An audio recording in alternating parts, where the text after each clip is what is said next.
সরকারি চাকরিতে কোটা সংস্কার নিয়ে ছাত্র জনতার বিক্ষোভের মুখে গত ৫ আগস্ট দেশ ছেড়ে পালিয়ে যান সাবেক প্রধানমন্ত্রী শেখ হাসিনা। ওই দিনই ভারতে আশ্রয় নেন তিনি। ইতোমধ্যে তিনি ভারতে ৩ সপ্তাহ কাটিয়ে ফেলেছেন। এরই মধ্যে শেখ হাসিনা সহ তার সরকারের সবার কূটনৈতিক লাল পাসপোর্ট বাতিল করেছে বাংলাদেশ সরকার। ভারতীয় সংবাদ মাধ্যম হিন্দুস্তান টাইমস জানিয়েছে, যেহেতু হাসিনার লাল পাসপোর্ট বাতিল করা হয়েছে, তাই নিয়ম অনুযায়ী তার ভারতে অবস্থানের সময় ফুরিয়ে আসছে।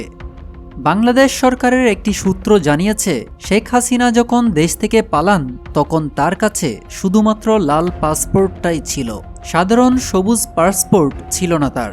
ভারতের ভিসা নীতি অনুযায়ী যেসব বাংলাদেশির কাছে কূটনৈতিক লাল পাসপোর্ট আছে তারা ভিসা ছাড়াই ভারতে প্রবেশ এবং সর্বোচ্চ ৪৫ দিন পর্যন্ত অবস্থান করতে পারেন।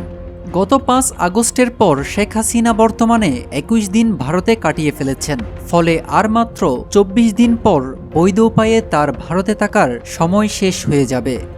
এরপরই তিনি ভারতে অবৈধ অনুপ্রবেশকারী হিসেবে গণ্য হবেন। ভারতীয় পত্রিকা হিন্দুস্তান টাইমস আরও জানিয়েছে, কূটনৈতিক পাসপোর্ট বাতিল হওয়ায় শেখ হাসিনার ভারত থেকে বাংলাদেশে প্রত্যার্পণের ঝুঁকি বেড়ে গেছে।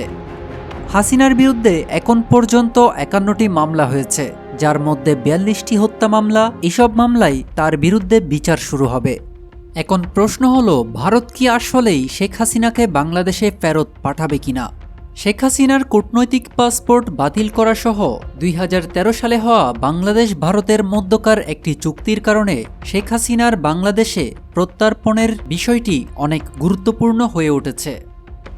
শেখ হাসিনার প্রত্যার্পণ বিষয়টি ২০১৩ সালে বাংলাদেশ ভারতের মধ্যে হওয়া প্রত্যার্পণ চুক্তির মধ্যেই পড়ে। এই চুক্তি অনুযায়ী বাংলাদেশ কিংবা ভারতের কোনো নাগরিক যদি অন্য দেশে কোনো অপরাধ করে কিংবা অবৈধভাবে অবস্থান করে, সেই ক্ষেত্রে তাদেরকে নিজ দেশে প্রত্যার্পণ করা হবে। তবে ২০১৬ সালে চুক্তিটি সংশোধন করা হয়। এতে বলা হয়, রাজনৈতিক বিবেচনায় করা মামলায় আসামি হলে অভিযুক্ত ব্যক্তিকে প্রত্যার্পণ বা ফেরত দিতে অস্বীকৃতি জানানো যাবে।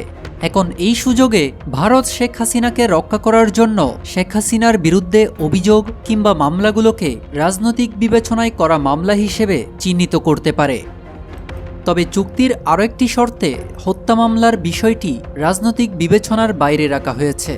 যেহেতু সাবেক প্রধানমন্ত্রী শেখ হাসিনার বিরুদ্ধে গণহত্যা এবং হত্যা মামলা করা হয়েছে, তাই আশা করাই যায় ভারত শেখ হাসিনাকে ফেরত দিতে অস্বীকৃতি জানাতে চাইবে না। আর যদি তেমনটাই হয়, তাহলে বাংলাদেশ ভারত সম্পর্ক একেবারেই তলানিতে গিয়ে পৌঁছাবে বলে মনে করেন রাজনৈতিক বিশেষজ্ঞরা।